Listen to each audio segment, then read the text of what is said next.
अस्सलाम वालेकुम dear students. आज हम जो टॉपिक स्टडी करने जा रहे हैं that is process control block. इसे हम पीसीबी भी कहते हैं।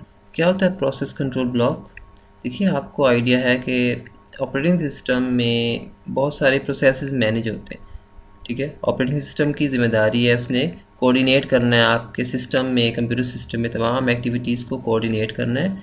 और ज़ाहिर है उसने बहुत सारे प्रोसेसेस को रन करवाना है। अब प्रोसेसेस बहुत सारे होते हैं, यूज़र्स के प्रोसेसेस होते हैं, ऑपरेटिंग सिस्टम के अपने प्रोसेसेस होते हैं। ठीक है, तो ये सारे जितनी भी आपने जितनी भी ऐप्स ओपन की होती हैं, एप्लीकेशंस चल रही होती हैं, वो सारी आपकी प्रोसेसेस ही कहलाती हैं। इसी तरह ऑपरेटिंग सिस्टम के भी अपने कुछ प्रोसेसेस होते हैं। तो हर प्रोसेस जो है आपके ऑपरेटिंग सिस्टम में, उन ऑपरेटिंग सिस्टम ने उन तमाम प्रोसेसेस को मैनेज करना है कि ज़ाहिर है हर प्रोसेस को सीपीयू ने एग्जीक्यूट करना है, सीपीयू ने रन करना है उनको, और वो टर्न बाय टर्न ज़ाहिर है सब पर वो स्विच करता है बारी बारी। ठीक है, तो अब ज़ाहिर है हर प्रोसेस की कोई ना कोई आइडेंटिटी होती है जिसे हम कहते हैं प्रोसेस आईडी। तो बेसिकली क्या है ये प्रोसेस कंट्रोल ब्लॉक? एक डाटा स्ट्रक्चर है, एक ठीक है। तो आप ये समझ लें कि हर प्रोसेस को कुछ चीज़ें असाइन होती हैं, कुछ पैरामीटर असाइन होते हैं, कुछ वैल्यूज़ असाइन होती हैं। और जब भी आपका सीपीयू किसी प्रोसेस को एग्जीक्यूट कर रहा होता है तो उसको वो तमाम वैल्यूज़, वो तमाम इंफॉर्मेशन रिक्वायर्ड होती है जब वो रनिंग के लिए आता है। आपको पता है ना कि स्विचिंग हो रही होती है एक प्रोसेस से दूसरे प्रोसेस पर, दूसरे प्रोसेस से तीसरे प्रोसेस पर, तीसरे से वापस वो पहले पर आएगा। तो इस तरह से स्विचिंग हो रही है। और ज़ाहिर है जब भी स्विचिंग होती है तो आपके तमाम जो उसका आर्किटेक्चर है ना, प्रोसेसर के अंदर जितनी भी चीज़ें हैं, रजिस्टर्स हैं, मेमोरी, उसकी जो मेमोरी है, तो वो तमाम चीज़ें वो चेंज हो, उनके पैरामीटर्स वो जो है उस प्रोसेस के लिहाज से चेंज हो जाएंगे। अब ज़ाहिर है वो तभी चेंज होंगे जब आपने किसी प्रोसेस की इंफॉर्मेशन को कहीं पर स्टोर किया होगा। ठीक है, हर प्रोसेस की जितने भी एक प्रोसेस में जितने भी पैरामीटर्स हैं वो सारे उस टाइम में, जितने भी जब वो एक प्रोसेस रन हो रहा था, वो बहुत सारे पैरामीटर्स थे, बहुत सारी वैल्यूज़ थी उस प्रोसेस से रिलेटेड, वो सारी कहीं ना कहीं सेव होंगी। हम उसे कहते हैं डाटा स्ट्रक्चर। ठीक है, तो हर प्रोसेस का एक डाटा स्ट्रक्चर होता है जहाँ पे उसकी इंफॉर्मेशन टेम्परेरीली जो है वो उसको स्टोर कर दी जाती है और प्रोसेस की जो रनिंग के दौरान वो काम आती है। अब देखिए यहाँ पर सबसे पहली चीज़ आपके सामने क्या है? Process ID. प्रोसेस आईडी क्या है? आइडेंटिटी। हर प्रोसेस की एक आइडेंटिटी होती है, चाहे वो यूज़र प्रोसेस है, चाहे वो सिस्टम का, ऑपरेटिंग सिस्टम का अपना कोई प्रोसेस है। Next, process state. देखिए आपका प्रोसेस एक वक्त में एक ही स्टेट में होता है। अब ये स्टेट क्या होती है? आपने इससे पहले जो लेक्चर था उसमें देखा कि आपका प्रोसेस पहले न्यू स्टेट में होता है, फिर वो रेडी स्टेट में आता है, फिर वो वहाँ से रनिंग स्टेट में आता है, रनिंग से टर्मिनेट में भी जा सकता है, या वो सस्पेंडेड क्यू में जा सकता है। तो बहुत सारी स्टेट्स होती हैं, और यानी एक प्रोसेस एक वक्त में एक ही स्टेट में होगा, एक से ज़ायद स्टेट्स में नहीं हो सकता। ठीक है, तो हर प्रोसेस की जो भी एक प्रोसेस की मौजूदा स्टेट होगी वो इस प्रोसेस कंट्रोल ब्लॉक में दर्ज कर दी जाएगी। तो ये जो आपका है ना प्रोसेस स्टेट, ये हर प्रोसेस की होती है। Right, next, program counter. क्या होता है जी प्रोग्राम काउंटर? एक रजिस्टर होता है सीपीयू में, और आप ये समझ लें जब भी आपका कोई प्रोसेस रन हो रहा होता है सीपीयू में, तो जो प्रोग्राम काउंटर जो रजिस्टर है उसमें नेक्स्ट इंस्ट्रक्शन का एड्रेस स्टोर कर दिया जाता है।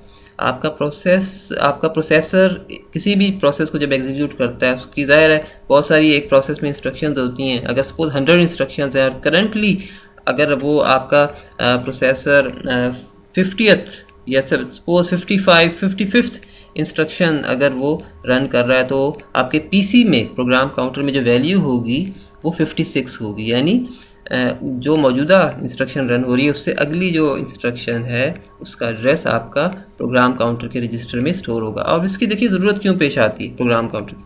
आपको पता है अभी हमने देखा स्विचिंग होती है आपके एक प्रोसेस से दूसरे प्रोसेस में, दूसरे से तीसरे पे, हर वक्त वो स्विचिंग कर रहा है। ज़ाहिर है स्विचिंग जब वो होती है तो आफ्टर ऑल उसने स्विच होकर बैक पुराने वाले प्रोसेस पर आना होता है।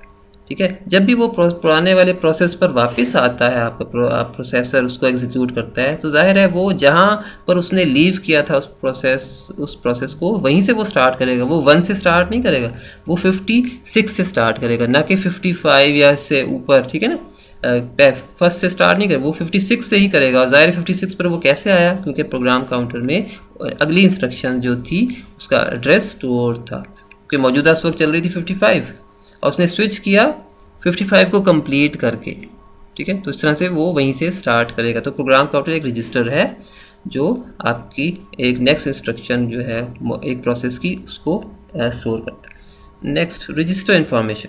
देखिए रजिस्टर इन्फॉर्मेशन से मुराद जनरल पर्पज़, आपको पता है जब भी एक प्रोसेस रन हो रहा होता है आपके प्रोसेसर में बहुत सारे रजिस्टर्स होते हैं, ठीक है।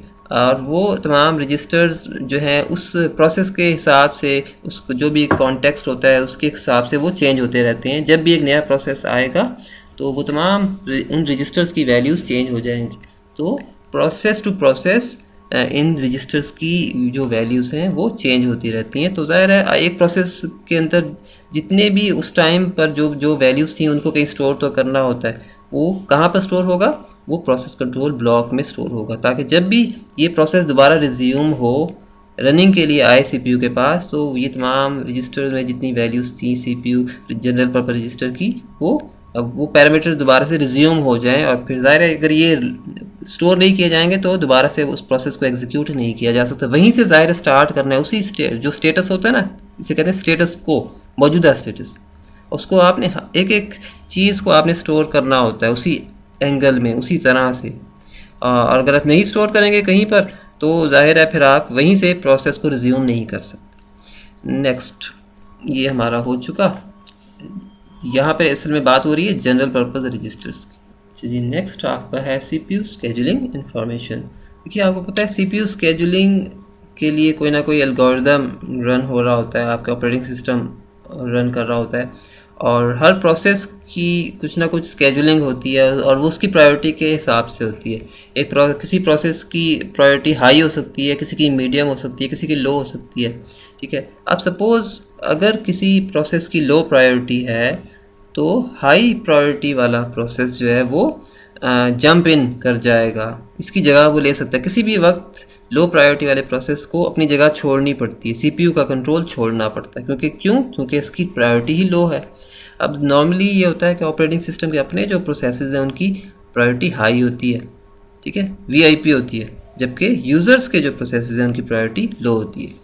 तो ज़्यादातर आपका प्रोसेसर पहले सिस्टम के प्रोसेसेस को करता है, बाद में लो प्रायोरिटी वाले यूज़र्स के प्रोसेसेस को एग्जीक्यूट करता है। तो सीपीयू स्केजुलिंग में आपकी प्रायोरिटी से रिलेटेड इन्फॉर्मेशन जो है, इवन जो यूज़र्स के जो डिफरेंट प्रोसेसेस हैं ना उनकी भी आपस में प्रायोरिटी ऊपर नीचे होती है, चेंज होती है, वेरी कर रही होती है, उसके हिसाब से फिर इनमें स्विचिंग होती है।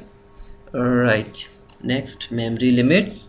देखिए आपकी जो मेमोरी लिमिट्स है ना, आपको पता है हर प्रोसेस ने आखिर आना है रैम पर एग्जीक्यूट होने के लिए, और जब वो रैम पर आता है एग्जीक्यूट होने के लिए उसको एक जगह एलोकेट होती है, ठीक है। उसको कुछ ब्लॉक्स मिलेंगे या उसको कुछ पेजेस। अब देखिए आपका जो प्रोसेस है ना उसको सिर्फ चंद एक फ्रेम्स ही अवेलेबल होते हैं, ठीक है। जो अब सपोज़ आपके प्रोसेस को अगर 4 फ्रेम्स दस्तियाब हुए रैम पर, आपका प्रोसेस उन 4 फ्रेम्स में अगर मौजूद है तो वो उन फ्रेम से बाहर के जितने फ्रेम्स हैं उनको अप्रोच नहीं कर सकता। यानी आपकी जो स्पेस है ना, एड्रेस स्पेस कहलाती है। ये हर प्रोसेस की एक एड्रेस स्पेस होती है जो उसको रैम पर मिलती है, एक जगह एलोकेट होती है। वो सिर्फ प्रोसेस अपनी उन एड्रेस स्पेस में रहते हुए ही तमाम इंस्ट्रक्शंस को एग्जीक्यूट करवा सकते हैं, उनसे बाहर की कोई इंस्ट्रक्शन एग्जीक्यूट नहीं करवा सकते। तो इसे कहते हैं प्रोटेक्शन।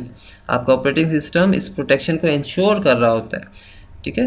जबकि नॉर्मली जो वायरसेस होते हैं आपके रैम में कुछ आते हैं, उनकी ये कोशिश होती है कि वो आपके डिफरेंट सिस्टम के प्रोसेसेस की एड्रेस स्पेस में जाकर उनकी इंस्ट्रक्शंस को एग्जीक्यूट करवाए। तो ये ऑपरेटिंग सिस्टम अगर उसका कर्नल स्ट्रॉन्ग है, स्ट्रॉन्गली प्रोटेक्टेड है, तो वो इस चीज़ को इंश्योर करेगा कि आपके कोई भी प्रोसेस जो है वो ना सिर्फ यूज़र के प्रोसेस, किसी दूसरे यूज़र की प्रोसेस की जो एड्रेस स्पेस है उसको वो ना टच करे, वहाँ उनको उसकी इंस्ट्रक्शंस को एग्जीक्यूट ना करे, बल्कि उसकी अपनी जो है इंस्ट्रक्शंस जो है प्रिविलेज किस्म की जो इंस्ट्रक्शन उनको भी एग्जीक्यूट ना करे।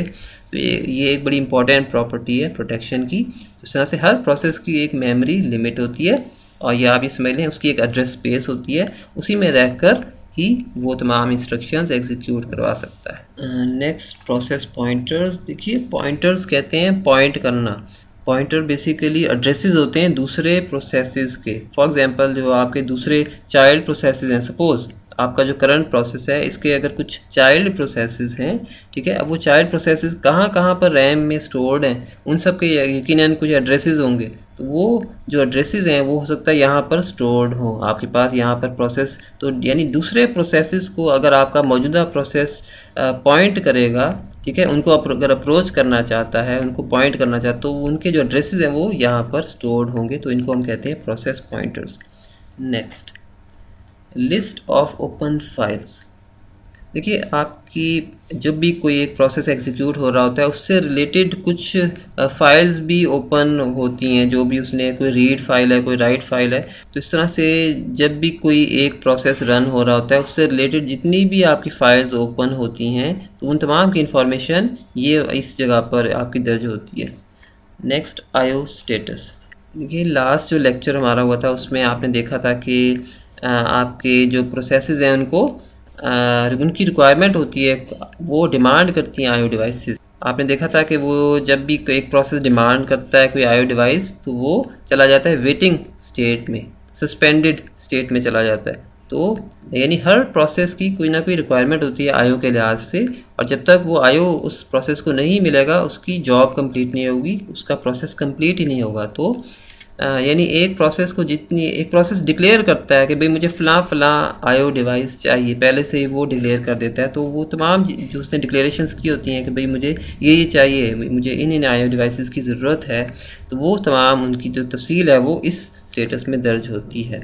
Next, accounting information. Accounting information में तमाम एक प्रोसेस की जितनी डिटेल्स हैं कि भाई उस प्रोसेस ने कितना सीपीयू अभी तक यूटिलाइज़ किया, कितना उसने वेट किया, तमाम इस तरह की जो इन्फॉर्मेशन है एक प्रोसेस की, वो अकाउंटिंग यानी ये अकाउंटिंग कर रहा है उन सब इंफॉर्मेशन की अकाउंटिंग वो कर रहा होता है और अपने पास शुमार कर रहा होता है। इसके अलावा कुछ और इन्फॉर्मेशन भी होती है समटाइम्स, देखिए, जो operating system to operating system vary करती है। फॉर एग्जांपल, अगर आप विंडोज़ में हैं, ठीक है, तो उसके हिसाब से प्रोसेस की इन्फॉर्मेशन जो है ना कुछ अलग से वो यहाँ पर दर्ज की जाएगी अदर के सेक्शन में। इसी तरह अगर आप लाइनक्स, अगर आपका ऑपरेटिंग सिस्टम लाइनक्स है तो उसके हिसाब से प्रोसेस जो है वो यानी operating system to operating system कुछ इन्फॉर्मेशन होती है जो हर प्रोसेस में चेंज होती है, तो वो अदर या एट्सेट्रा के कॉलम में जो है वो दर्ज कर दी जाती है। डियर स्टूडेंट्स, ये था आज का टॉपिक, प्रोसेस कंट्रोल ब्लॉक। एक बड़ा इंपॉर्टेंट टॉपिक है, इससे रिलेटेड अक्सर एमसीक्यूज में पूछ लिया जाता है, शॉर्ट नोट इस पर आ सकता है।